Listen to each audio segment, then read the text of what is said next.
Morning বন্ধুরা, এখন ঘড়িতে বাজে 6টা 30 কি 35-এর মতন। তো দেখো এদিকে আমি আজকে তোমাদেরকে শেয়ার করব হচ্ছে আমার 13 মাসের বাচ্চার একটা খুব সুন্দর গরমের লাঞ্চের রেসিপি। তো তার আগে তোমাদের সাথে কিছু কাজকর্ম আমি শেয়ার করে নেবো। তো দেখো সকালবেলাতে ঘুম থেকে উঠে পড়েছি, আর ওদিকে কিন্তু বাবু এখন ঘুমাচ্ছিল। তো আমি এদিকে চলে এসেছি আমার কিছু কাজকর্ম সেগুলো কমপ্লিট করতে, কারণ 7টা থেকে 7:30-এর মধ্যে বাবু কিন্তু ঘুম থেকে উঠে যায়। আর কি বলতো, সকালবেলায় ঘুম থেকে ওঠার পরপরই কিন্তু ওকে খাওয়াতে হয়। আর ফার্স্ট সকালে কিন্তু আমি ওকে উঠলেই ওকে ফর্মুলা মিল্ক দিই। আর যেহেতু ও সারা রাত কিছু খায় না, সেভাবে সারা রাত কিন্তু ও ব্রেস্ট ফিডিংই করে।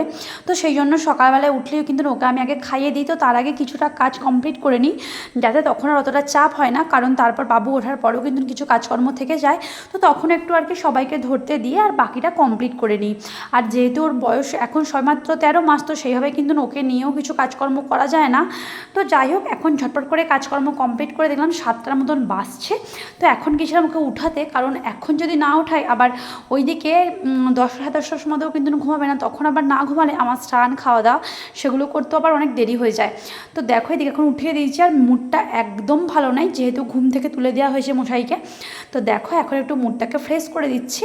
ও তোর সাথে একটু কিছু আর কি খেলাধুলা করছিলাম। তারপর ঘড়িতে প্রায় 8টার মতন বেজে গেছে, বাকি যে কাজকর্মগুলো সেগুলো কমপ্লিট করে নিলাম। তো এখন যাচ্ছি ও বাড়িতে। আর দেখো আমাদের এ বাড়ি থেকে ও বাড়ির ডিস্টেন্স একদমই কম, দেখতেই পাচ্ছ। তারপর কিন্তু আমি এদিকে কিছু কাজ কমপ্লিট করে একবার দোকান গেছিলাম, দোকান থেকে এসে এখন ওকে খাইয়ে দিচ্ছি। আর 8টা থেকে 8:30-টার মধ্যে আমি ওকে দিই চিড়ে, তার সাথে দিই খেজুর। তো দেখো এখন সেটাই আর কি রেডি করছি। আর কালকে রাতে না আমি খেজুরটা ভেজাতে ভুলে গিয়েছিলাম, তো সেই জন্য আজকে আর কি দিয়ে খাইয়ে দিলাম। আর সেরকম কিছু প্রবলেম হয়নি, কারণ গরম জলটা থাকে। তো সেই জন্য খেজুরটা দিলে কিন্তু সঙ্গে সঙ্গে মিক্স হয়ে যায়। তো তারপর দেখো এদিকে এখন চলে এসেছি ওর গরম জলটা ফোটাতে। ডাক্তারে কিন্তু বলে দিয়েছে ওকে 24 মাস পর্যন্ত কিন্তু ফোটানো জল দিতে। তারপর যাই হোক, এখন আসল জিনিসটা সেটা হচ্ছে ওর লাঞ্চ। তো দেখো আজকে করব ডিম আর কিছু সবজি দিয়ে একটা ডাল রেসিপি। তো দেখো এদিকে এখন সব সবজিগুলোকে হালকা আর কি রিফাইন অয়েল দিয়ে একটু নাড়াচাড়া করে নিচ্ছি। তো ওগুলো একটু ভাজা ভাজা হয়ে গেলে কিন্তু না এদিকে যে মুসুর ডালটা আমি ধুয়ে রেখেছিলাম, তো সেটাকে এখন ওর মধ্যে অ্যাড করে দেবো।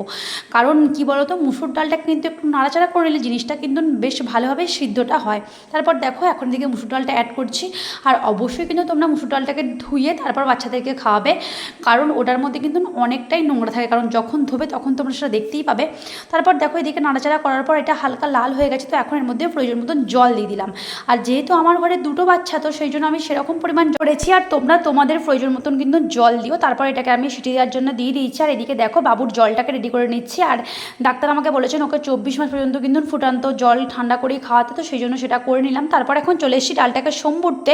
তো দেখো এদিকে অল্প একটু তেল, একটু হলুদ আর একটু দিয়ে দিচ্ছি হচ্ছে তোমার সম্বরা। তো তোমরা চাইলে কিন্তু কালো জিরে, শুধু জিরে সেগুলোকে ব্যবহার করতে পারো। তারপর দেখো এদিকে ডিমটা দিয়ে একদম ভালোভাবে সিটিটা দিয়ে নেবে, কারণ ডিমটা কিন্তু তাহলে ম্যাশ করে তোমাদের খাওয়াতে সুবিধা হবে। আর এটার মধ্যে কিন্তু বাচ্চারা সবজি থেকে আরম্ভ করে ডিম, ডালের যে প্রোটিন সবটা কিন্তু পাবে।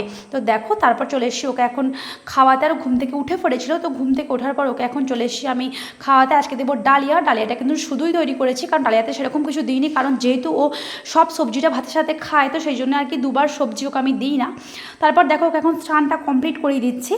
আর স্নানটা কিন্তু আমি ওকে 11টা থেকে 11:30-টার মধ্যে কমপ্লিট করাই। তারপর দেখে স্নান কমপ্লিট করে ওকে রেডি করি, আর যে টুকটাক কাজকর্মগুলো ছিল সেগুলো কমপ্লিট করছি। অনেক দিন ধরে টিভিটাকে পোছা হয়নি গো, তো ভাবলাম টিভিটা একটুখানি পরিষ্কার করে নিই। আর এদিকে কি বলো তো, ও যেহেতু এখন ধরে দাঁড়াতে শিখেছে, তো সেই জন্য কিন্তু আয়না সবটা ধরে দাঁড়াচ্ছে। তো সেই জন্য ওগুলোতে কিন্তু হাতের আর কি ছাপগুলো রেগে যায়, তো ওগুলো একটু ভালোভাবে আজকে পরিষ্কার করে নেবো ভেবেছি।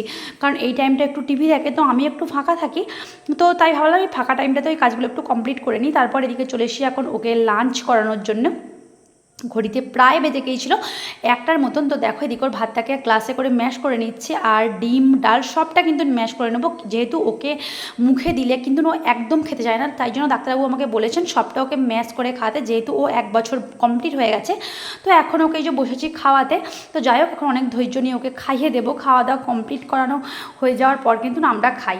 তো দেখো এখন ওকে খাওয়া দাওয়া কমপ্লিট করি, আমি খাওয়া দাওয়া করে ওকে এখন নতুন ঘরে নিয়ে চলে এসেছি। আর এদিকে নিয়ে এসেছি আপেল সেদ্ধ, আজকে কলা দিই না, আজকে আপেলটাই দেবো। আর এখন কিন্তু যেহেতু ওর 1 বছর হয়ে গেছে, তো ভিটামিন D3টা এখন বন্ধ করা হয়েছে, তার বদলে ডাক্তারবাবু কিন্তু আমাকে এইটা খাতে দিয়েছিলেন। আর এদিকে দেখো প্রচণ্ড মেঘ উঠেছে, এক্ষুনি বৃষ্টি নামলো বলে। আর আমি বাবুকে দিকে কিন্তু ঘুম পাড়িয়ে দেবো। আর ওকে কিন্তু আপেল সিদ্ধটা খাওয়ানোর পর ওষুধ দিয়ে তারপর ঘুম পাড়াবো। তারপরে দিকে বিকাল হয়ে গেছিলো, ওকে ঘুম থেকে উঠালাম। আর ওর মুডটা একটুখানি খারাপ ছিল, তো একটু নিয়ে আর কি ওকে মজা করছিলাম। আর দেখো বিকালের টাইমে ওকে দিই মুড়ি। তো আজকের মতন টাটা, দেখাবে নেক্সট।